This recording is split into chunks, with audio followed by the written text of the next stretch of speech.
So while at the business schools level, at the co-educational business school level, that is how people are talking, working, and is going on. We started asking the question that at the School of Business in Modi University, when we are talking about in a classroom where there are no boys, it is 100% girls. It is by accident that it has happened that there are no boys, or it is by choice, it is by strategy that we have no boys and we have only girls. So we say that okay, it is by strategy we have no boys and we have only girls. But we have never possibly thought in the way of designing of the program, delivery of the program, and the positioning of the whole program that we are thinking now today. So we started asking our questions that what are the top five things? Okay, what are the top five takeaway the students of our class actually look forward to it? Yes, we are doing our job. So typically, what does the business school do? Business school in the MBA program, they give you fundamentally three things. They give you the business knowledge, they give you the functional knowledge, and they give you soft skills. You might use different terminologies to express this, but fundamentally, these are the things: the business knowledge, the functional marketing, finance, HR, all those stuff, and the soft skills, that how you meet with people, how you communicate, how is your how you carry yourself and all those stuff. But then we started finding that even we provide fantastic job in all the three fields, at the time at the end of 2 years when the placement time comes, or suppose somebody is doing something else or whatever, that is where we find that our girls are not possibly either getting into the placement in the way that we talk about, or possibly are wondering what to do, or possibly are dropping out. And then the question comes, then whatever we had done for the 2 years, was it good enough, or there is something more that we need to do? And that is when we start talking about that the issue is actually the grooming of the mindset. And when I talk about mindset grooming, what is it? There are two issues. Number one, we are saying that today, because of the diversity hiring and because of the world recognizing the power of women, the opportunities for women in the industry, in the corporate world, in the social sector, in all other places are going up. So opportunities are more. So it is a great time for the women budding managers to go out and grab those opportunities. Point number one. But then the question is, in this point number one only, that the world still remains as a man's world. So if you have to go out and compete successfully in a world which is dominated by men, are you really competent enough to really go and do that, compete in the right way? So which means that then the question comes that what are some of the qualities that you need to have to really compete in the right way in a world which is still dominated by men? The fundamental questions which are coming up then is that do you need to be like a woman, like a male manager? So if the male manager is talking, with a very harsh tone, do you also need to talk in a harsher tone? Or do you need to be absolutely solid in your own style, which is not a male style, but maybe a female style. Okay, but at style is something which is today being accepted all around the world, that possibly that is a better way of doing business. So one is, while the opportunity is growing, are our students prepared from a mental perspective to go and compete in that man's world and sustain in that competition and not give up? So that was one line of thought. The second line of thought was like this, that many of the women, many of the students that we have seen in our class, even after doing the 2 years full-time program, still believe that being financially independent is not a priority for them. If it happens, it happens. Otherwise, they have got a brother, they have got a father, they have got a spouse to take care of them. So why do they need to work? There are so many other good things in life. You can have a good time in life, okay, and let your spouse work and do the tough job. Or suppose those who are serious, who are really serious, and serious about the things in life, and they are saying they have responsibility of setting up their family, etc. So this is the time when the priority goes towards building up the family and all. So where is the question of building up your career? So that's a genuine problem. Okay. So then there's a lot of mindset grooming which was needed. The saying that no, I have come from for an MBA program. MBA is a professional program.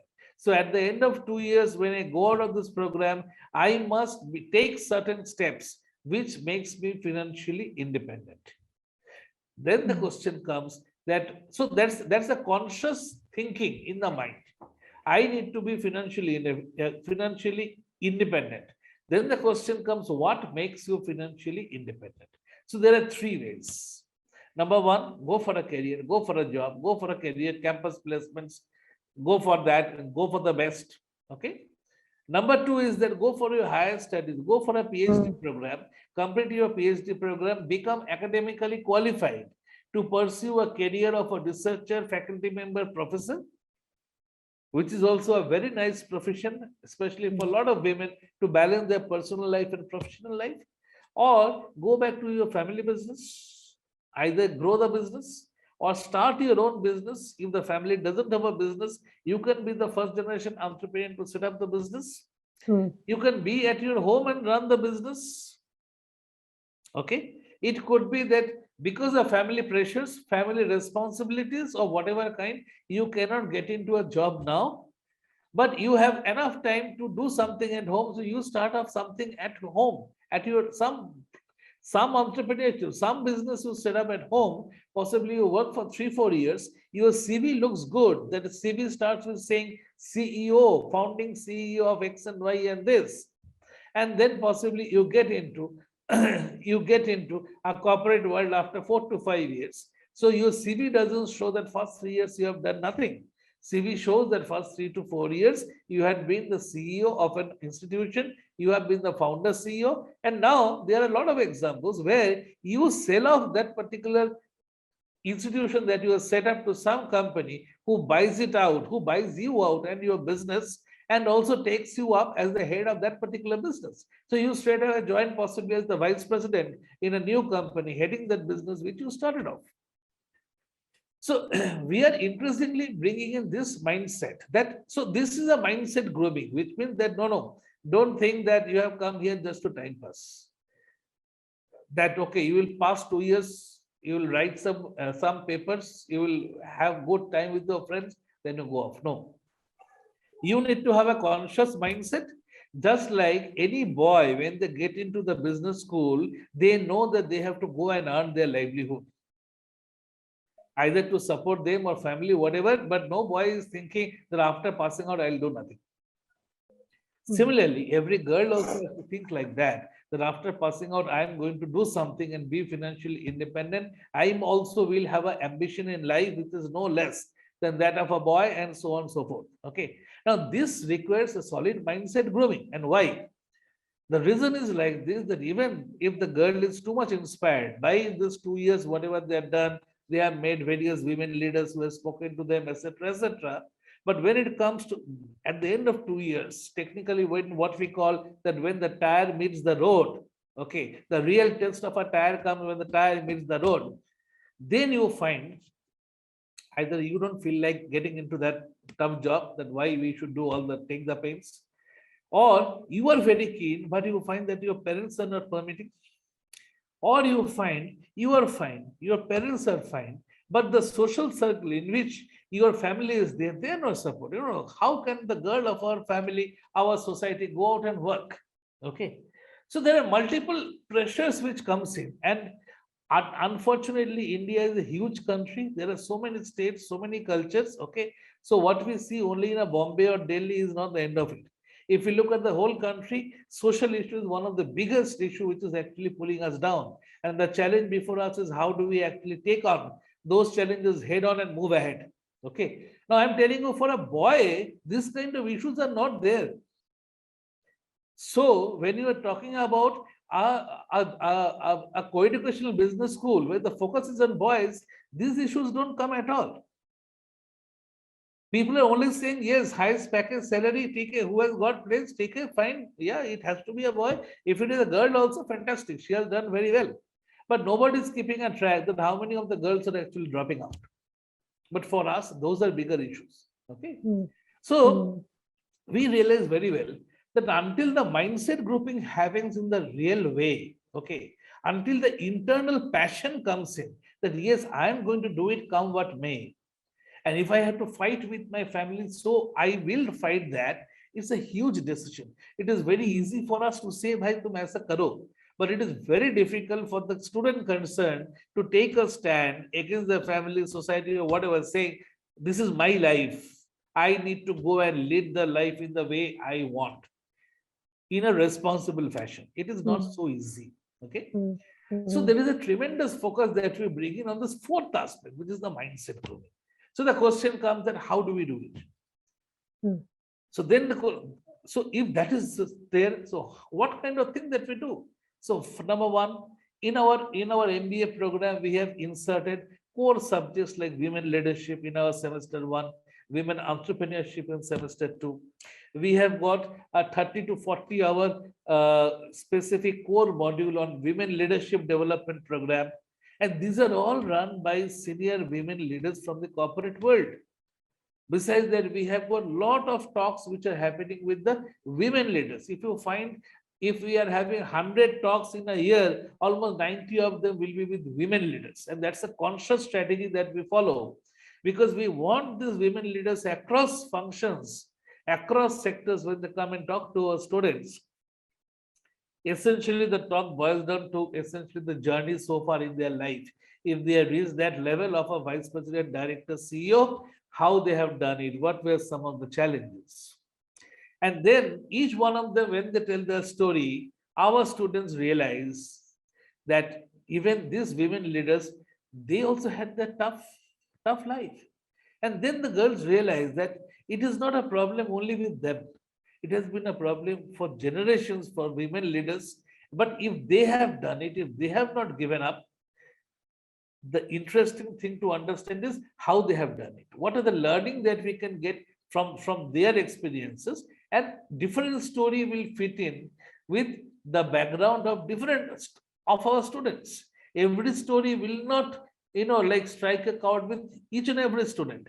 But when you have so many leaders, some story of some leader will strike a chord with you, saying, yeah, yeah, I'm exactly in this position which ma'am was there 20, 30 years back. And then hearing from her how she has done, and getting really inspired by the fact that if she could have done it, then why can't we do it? Now, when you keep on hearing more and more and more from the practicing leaders that this is how it has been happening, then you start wondering that, wow, if they could have done it, then we can also do it. And I can tell you, Pallavi, that is one of the critical elements of the learning of a business school that we try to provide, being a women only business school. I'm sure most of the co-educational business schools also try to provide that.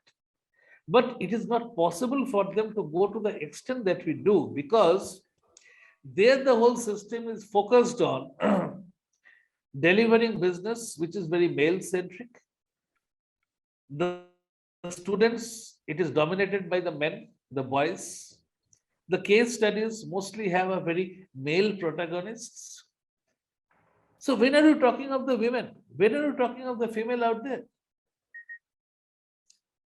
That is why if you look at the Google and you want to find out, there are a lot of articles which comes that if you are a woman and if you have to decide how to choose a business school, then you try to look at in those particular business schools, what do they specifically do for the girls?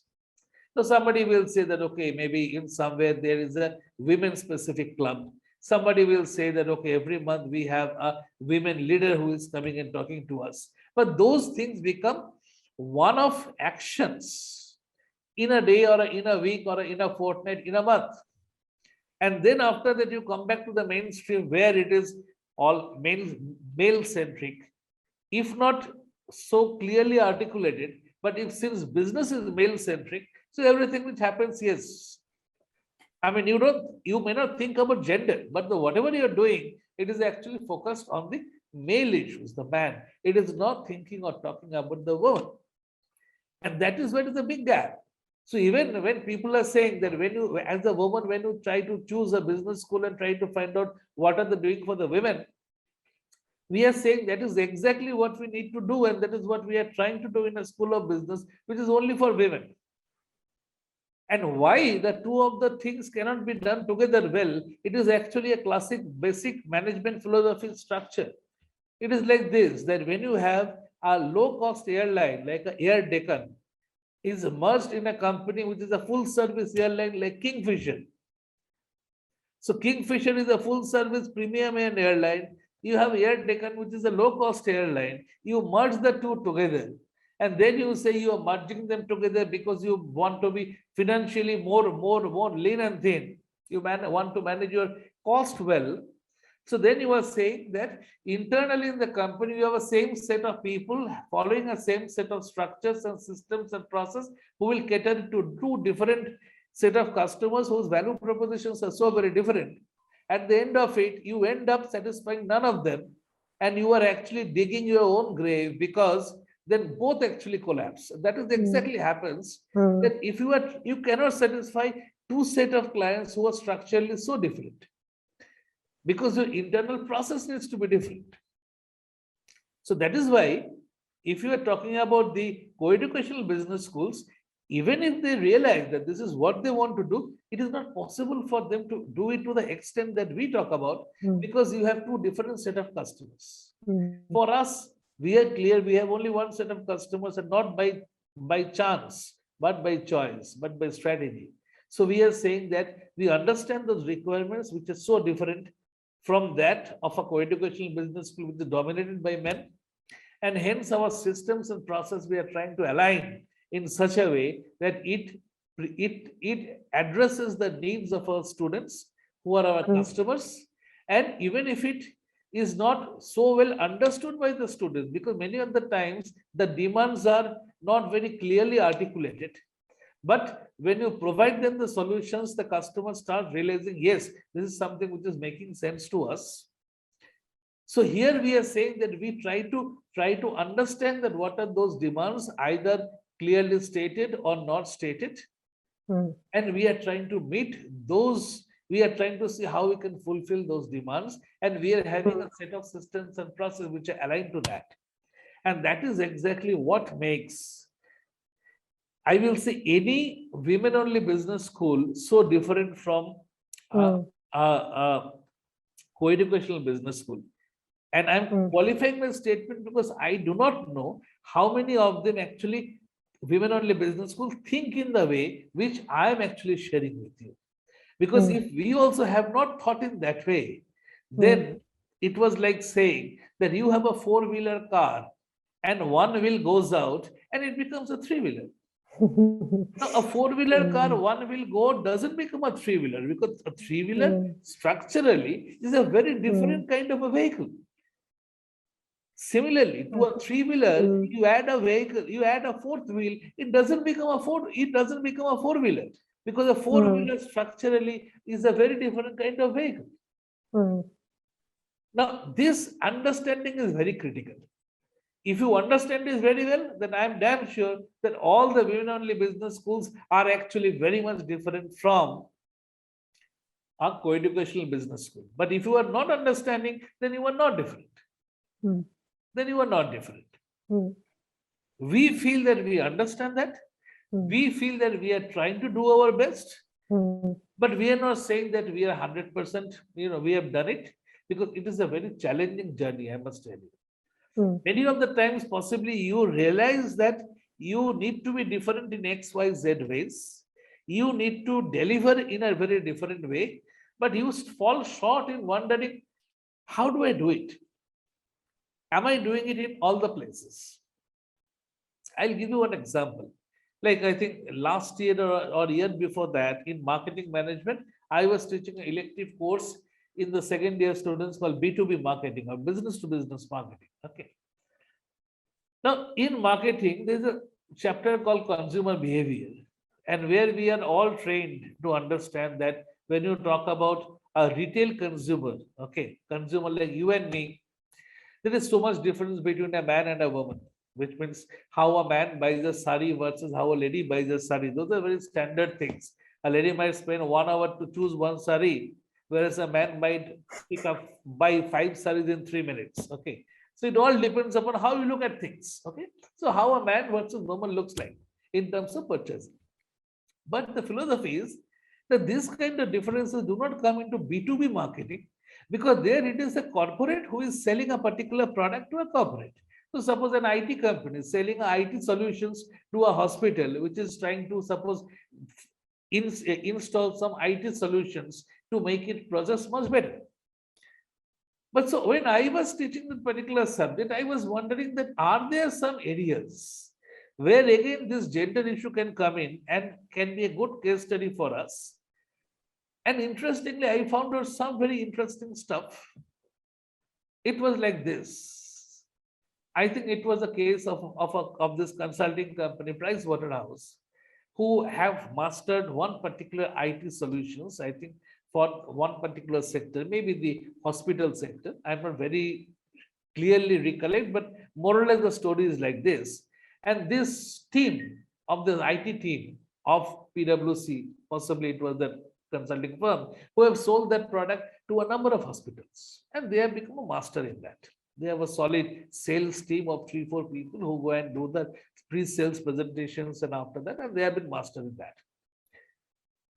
Now they get a call from a hospital who says that we also want to, like go ahead with this, and we want to, we have a solid budget, and we want to go for this IT service solutions, and they invite 4 or 5 IT companies to come and make a presentation, and based on that, they will take a call. So this company, I think PwC, they also went and they made a presentation. The team met on the customer side. There was a team of 5 or 7 people who were the team to whom they were going and making the presentation. But during making the presentation, this presenting team felt that while they were making this presentation to possibly the 10 to 15 customers, and while most of the time they have come out winning the mandate, this time they had a feel that something was not ticking well. So they made their best speech, came out, but they thought we don't get the mandate. And actually they did not get the mandate. So then they start wondering what happened, what went wrong this time, which went right so many other times. And then their diagnosis, they started realizing that this time the purchase team, which was there from the companies, a team of 7 members, 5 of them were women and only 2 were men. And unlike in all the other times, the team was essentially a male-driven team, or possibly 1 or 2 women and 5 were male. So this was the first time that the team was actually driven more by women than by men. And the issues which came out is that this team was looking at choosing their supplier on very different ways. So typically in a meeting, what happens is that 4 or 5 people, when they're hearing, and finally, if they feel that everything is done, they'll say that now the boss is going to come. So at the end of the meeting, boss will come and say, do a handshaking and say, okay, great stuff. I think my team are very, very happy with the kind of presentation that we have done. So I think after a great day's work, let us, let us hit the bar and let us just chill out. And so we'll meet you guys there, and possibly the final nuts and bolts of the deal happens there. Okay, which is more of a relationship building in an informal environment. Okay. But this team, driven by women, never talked about ending the meeting in that way. So they were taking the decision then and there. They did not have to wait for the Super Bowls to come and say, let's at the end of it, let's go and hit the bar. And then we will, exchange ideas informally and take on. They were possibly trying to find out who will be the set of people who will work on this project, who will be the people from our side who will work on this project. Can we get this on the ground team from our side to have some more meeting with your peoples to check out whether the gelling of the teams on the ground works well, because we want to implement this project really fast, and what kind of commitment the sales people were giving, So the way even the decision making was happening by the corporate team was significantly defined by the gender balance of the team. Now, when you are teaching a B2B marketing in a classroom, and if you are in a position to bring out this kind of gender related issues, very few business school will actually do that. But we were trying to do, because we were trying to find out that how do we bring out these issues? How do we take this being a women only business school to the next level and find out that are those there are certain areas which needs to be explored, because today the world is being increasingly dominated by women that we are talking about. So when they are getting into a sales role, they will be in a position where they have to go and make presentations. So in the customer side, there will be more women who will be taking the responsibility, taking the decisions. So how does the mindset of the manager works out there, and will the gender issue will make a difference? Can we bring out some examples of that? So the point which I'm saying is that even though we realize that yes, we need to deliver value in a different way, the challenge before a prof often comes that do I have the right tools and techniques in the right cases, or the right books or right theory to demonstrate what I am talking about? So it is a learning process. The B2B example which I said is the one example which we have demonstrated. I'm sure there are so many other examples that we need to find out. Our faculty need to write cases on that. We need to have other published materials. And till the time it doesn't happen, we talk about real life experience. So getting more women managers coming to the classroom and talking to us and share their experiences. Okay. So we might say that, okay, the standard way of teaching of a case study is not falling short because we don't have enough material for that. We are supplementing that with more women practicing managers are coming and talking. So one of the speakers who comes to us almost last 3 years who have been coming with one of my old students is a lady from Tata Motors who is in the sales and marketing division of Tata Motors. She is really selling truck and bus in the international market. Earlier, she was based in Africa. She was selling truck and bus to the African armed forces. Now she is in Nepal selling truck and bus in the Nepal market, being a woman. Okay. She's not selling Coke and Pepsi or a soap. She's selling a truck, man. Okay.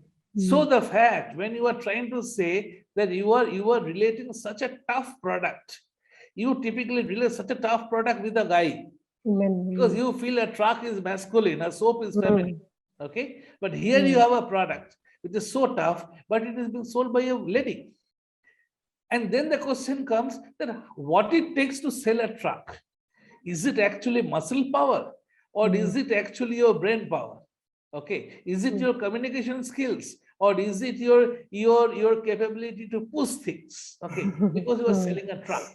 Okay. So breaking a lot of stereotypes, that is possible only when you have the right kind of people coming to the class. And that is again where we try to dig out more and more women coming to the class and talking to our students. I'll give you one other example. Last year, Coke came to pick up students from our campus for final placements. They finally shortlisted one student who finally made it. Now, in the final round, when it came, I knew that she now needs to be given a final kind of a coaching and brushing up to go and crack that final round.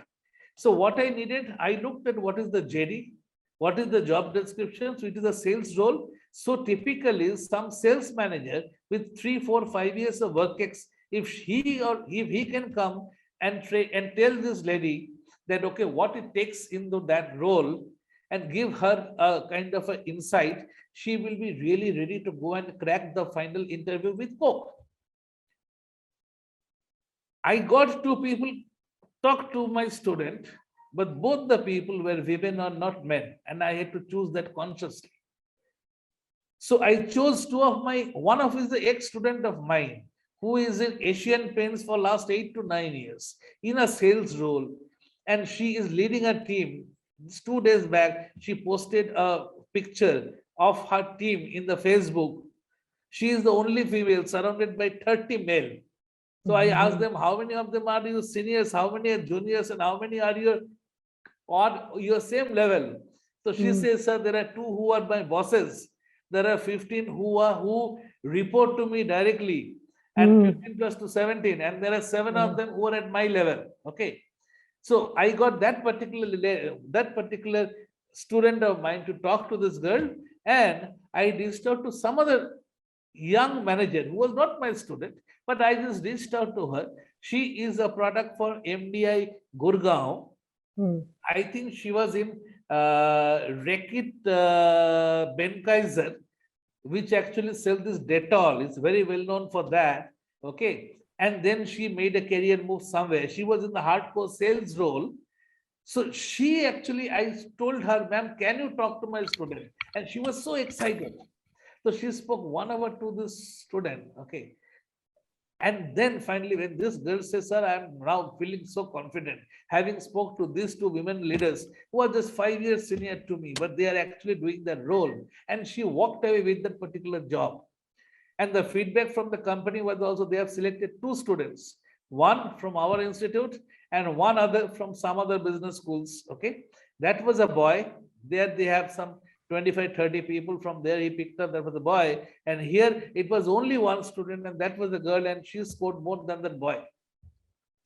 Okay. So the point is that how do I create value for our students? This is exactly the way.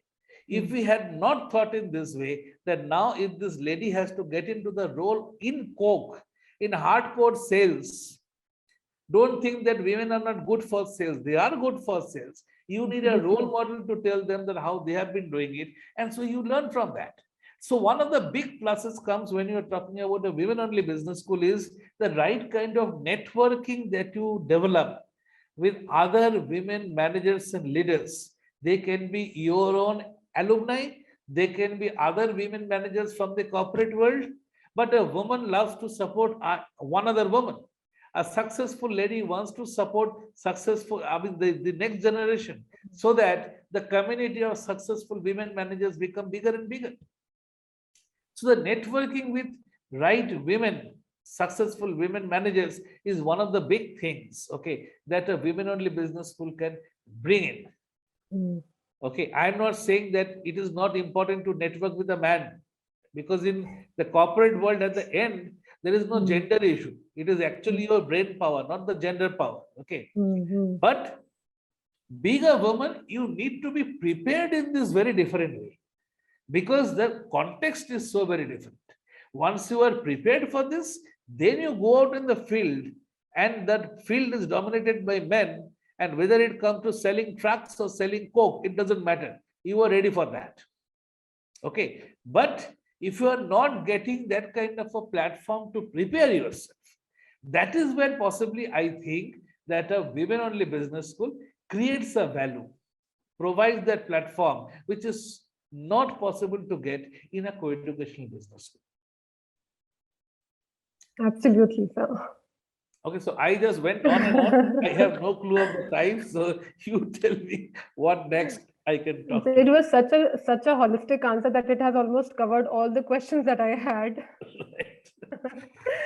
So I think we'll head to questions that we are getting from our students. Right. So there are some interesting questions. So there's one question from Hitanshi. She wants to know that who could think or plan of becoming a scholar student in this school, in our Okay. Yeah. In fact, that is something which I have been talking very actively, very passionately to our students, that, think rationally. Don't think that you are here to study for 2 years and somehow you finish it and get out with the studies. Studies is lifelong. Learning is lifelong. And if you can make learning your profession, that's such a lovely thing. So why don't you talk about doing your PhD, okay, and pursuing a career of becoming a professor? Most of them, I'm telling you, not even the students, even their parents think of academics as the last option. They think अगर जिंदगी में कुछ नहीं हो तो फिर जाके prof बन जाओ. Okay, but when it comes to the real placement time, then they realize नहीं वो ICICI Bank join करने से जगह में to go for your PhD is better, because after 3 years you get absorbed as a faculty. Okay, life is not all that bad. I am saying that don't compromise your ambition. I am not saying that you somehow to meet your financial needs कुछ भी करो तो faculty बन जाओ, ऐसे नहीं. I am saying that you have your ambitions even as a faculty. You can be a top-notch professor. Okay, who is saying that you have to curtail your ambition for that? I'm only saying that that's a profession which helps you to balance your family life and your professional life in a much better way than a life in a corporate world actually permits you. In a way, that actually raises a bigger question, that why does a corporate doesn't permit a woman to balance their family life with corporate life? And those are the historical problems, that the whole corporate, the whole business issues world has developed in such a way that career progression, when you think about, you think in a way where there is no room for that. If the candidate has taken career break for 3 years due to family reason, what happens to that? You say that if you do that, okay, then you are dropping out of the rat race to become the next general manager. Because then after 3 years, when you come back, it is your juniors who are going to compete with you, and you have lost from your contemporaries. So those are the problems with our human resource systems and structures of the corporate world. One needs to think on those issues. Okay.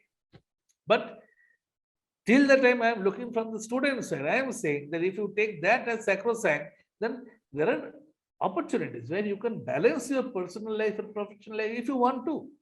So getting into academics, going for higher studies, going for your PhD is a fantastic option.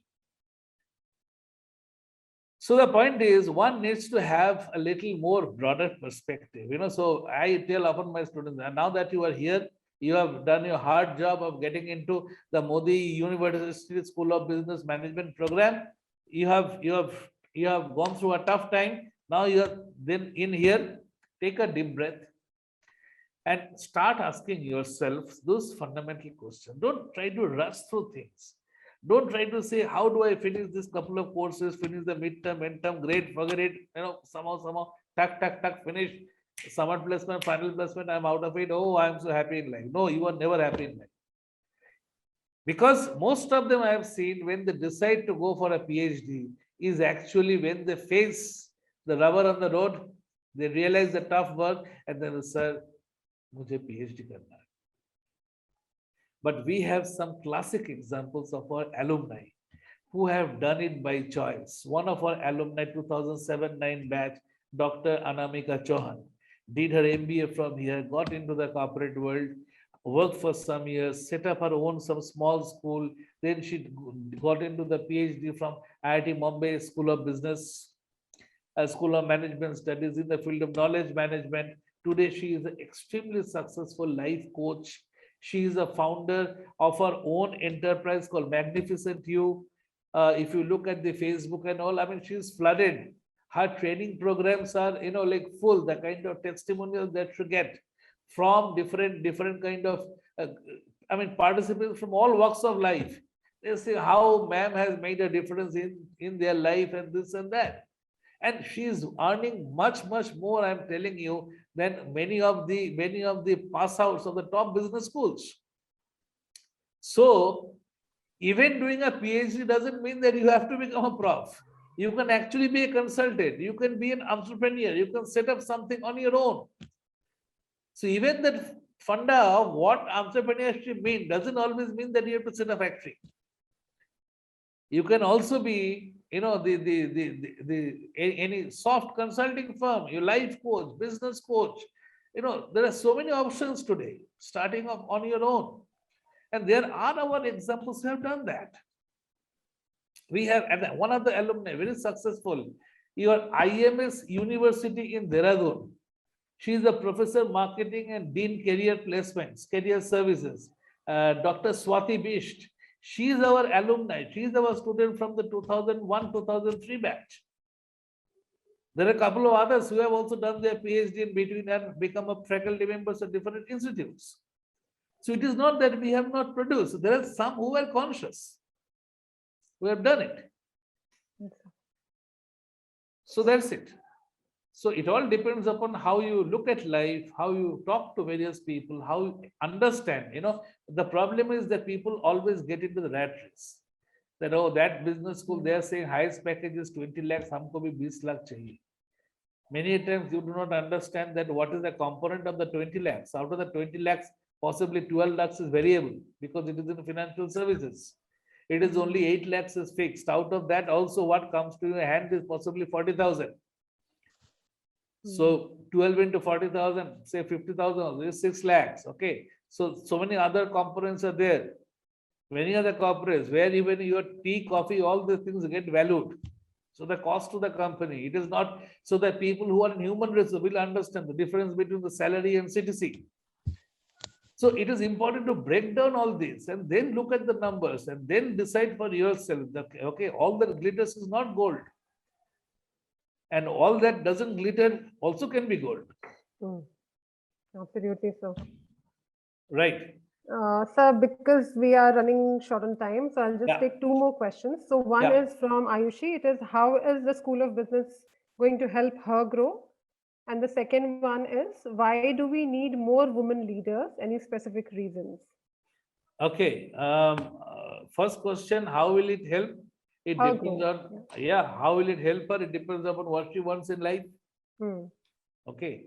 So it all depends upon what she wants in life. We are there to help her to the extent that we can. So we talked about a career in the corporates. We talked about a career in higher study, research, teaching, non-teaching, whatever. We can also talk about some people becoming entrepreneurs. I talked about Dr. Anamika who went through a PhD route to become an entrepreneur. I'll give you one other example. There is a lady called Garima something, Garima Bansal, or maybe I'm missing the name, 2006 batch, who got into the multinational, I think one company, I forget the name, in the field of HR, she was there. Then one day she decided she wants to do something on her own. Okay.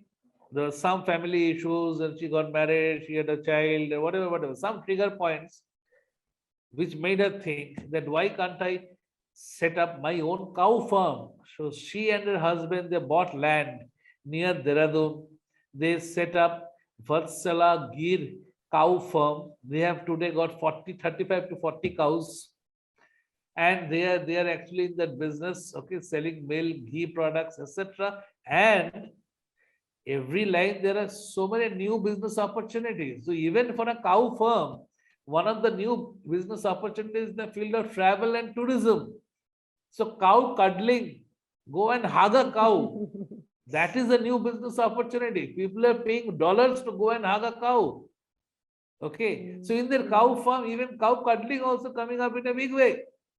Okay. So she is actually the co-founder for that. Okay. So we have multiple examples like this. So all, whether it is entrepreneurship, whether it is being a prof, faculty, all this stuff, researcher, being in the corporate world, I'm giving all the examples. And that is where I think one of the main, where we feel that we are different. We do not focus really on the end 2 year, what is your highest salary and starting salary. If somebody gets, we feel happy. We ask for a party and we get the party for the students. Okay. But at the end of it, what is important is saying that to all my students, whether corporate job, entrepreneurship, family business, do something. Do something which makes you proud of whatever you have done. You are doing justice to your studies. You are doing justice to your capabilities. And you have an ambition which is less that of a man. So we believe that we are producing women MBA grads who are passing out, who are actually trained in this broad perspective, and they are making a difference to their life, their family life. Okay, and they are in a position. So in all this way, in a way, if they're able to build up a happy family, they are in a way contributing to the nation building. So nation building through women leadership is the basic philosophy which runs today our School of Business. Yes, sir. So I think that was the first question. What was the second question? The second question is from Surbhi, and it is, why do we need more women leaders? Any specific reason? Well. I think that Surbhi should give the answer. I mean, the whole world is saying that we need more women leaders. Okay. Now, why? Do little bit of Google search. You will find that there are a whole lot of parameters where various research says that women are actually better managers, better leaders than men. There are different parameters. Okay. Broadly, if you ask me to put like this, I'll put it this way in very simple words.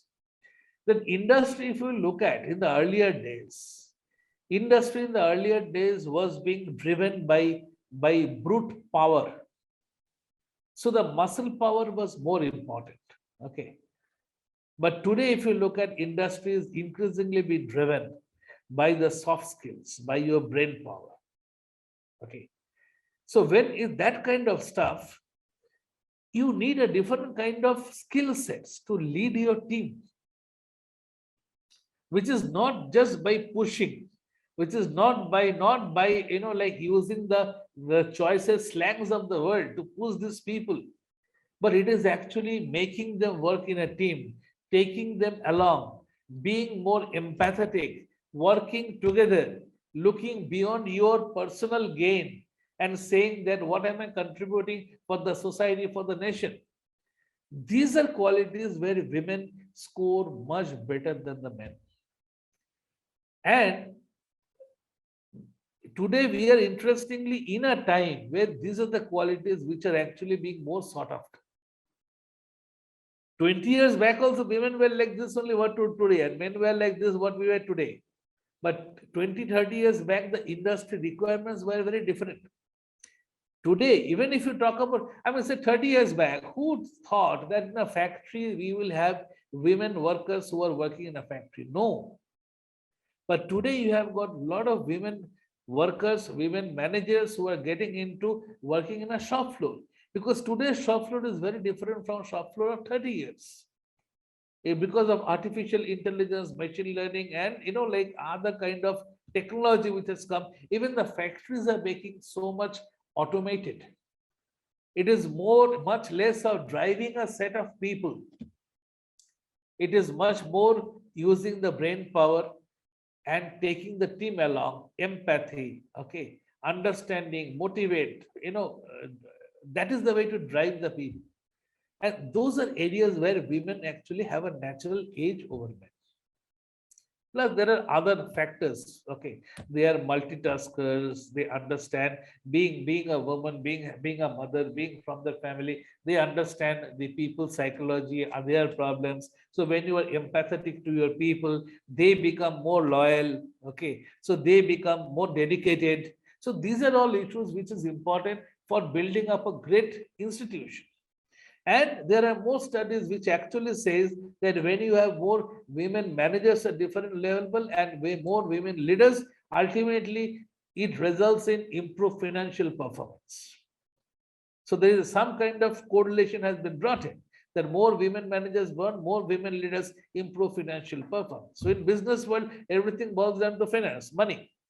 So if now this is also justified, that if you have more women there, it is actually leading to that, then why not?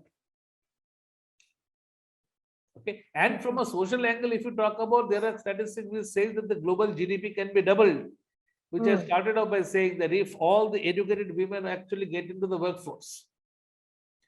So that is from a macro point of view. But if I talk about a very micro point of view, from an individual's point of view, why why organization need more women is because of this. But having said that, let me also qualify my statement to this, that it is not just if you are a woman, you get all the opportunities. Because at the end of it, it is a question of the fight for talent, the war for the talent. Okay. The talent can be both a man and woman. And here, I think what a very subtle difference comes up is man and woman versus masculine and feminine.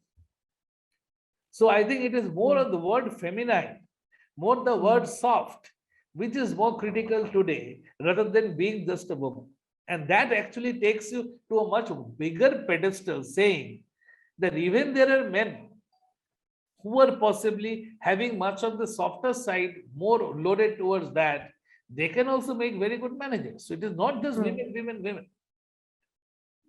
So let me also, so a point which I'm saying is just being a woman doesn't ensure that you get all the things in the corporate world, opportunities. At the end of it, it is talent. But everybody is talking about raising the gender ratio, because if that happens, then how all the benefits start flowing in. Yes, sir. Yes, sir. So we still have some more questions, but now that we are out of time, Maybe we can just take one last and then close it. Okay. So, okay. So, sir, do you have a message for those who are watching this and attending this session? I think after 1 hour of talking, what else can I tell them? Okay. I can only Right, tell them that, right. okay, like I'm sure all of them are either MBA aspirants or who have just got into the management program, maybe in the first year students. So there is very little which differentiates the two. Okay. If you are already somebody who have got into a business school which is only for the women, then from whatever I have said, try to get inspiration from that. And from tomorrow, start looking at life in a different way and explore life in the way that I have said. If you are somebody who is just wondering that which business school to join next year, okay, I will put in this way that try to first understand self. Try to understand you, who are you and what are your needs. Many a times we don't understand self. So we go by rat race. If my friends have done this, if friends were joining there, let me also go and join there. Ask yourself that what you want from your MBA studies. And if you think that some of the things which I talked about make sense to you, then think seriously that why not join a women only business school. It is not that everybody has to come into a women only business school. Let me put it this way, that it is a very niche. It is a very niche player. It is not a mass player. Okay. But so it will actually make sense to those who think in this way, who are very clear about the purpose in their life. Okay. And who are connecting with what I am talking, who feel that these things are making sense. There are a lot of women to whom these things may not make sense. That's fair enough. The world is not that everybody has to be of the same color or same type or same mindset.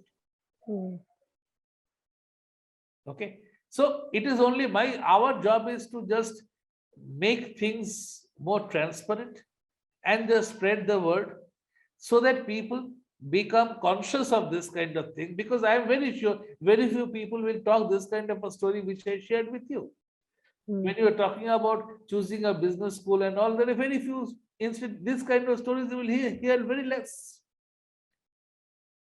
So it is a niche opportunity, and niche opportunity always is not for all. It is for a chosen people, and those chosen people, when they come, naturally they know what to expect, and hence we are there to cater to those expectations and meet those and make them, like grow in life. I'll leave it at that. Thank you so much, sir. Thank you so much. It was indeed a great, engaging, interesting and enlightening talk. Thank you for letting us know your mission and vision for the school and for us. And I hope everyone attending it enjoyed it as much as I did. And I take this opportunity to also thank all the audience members, and thank you everyone, and have a great evening ahead. Thank you so much. Thank you, sir. Thank you so much. Thanks.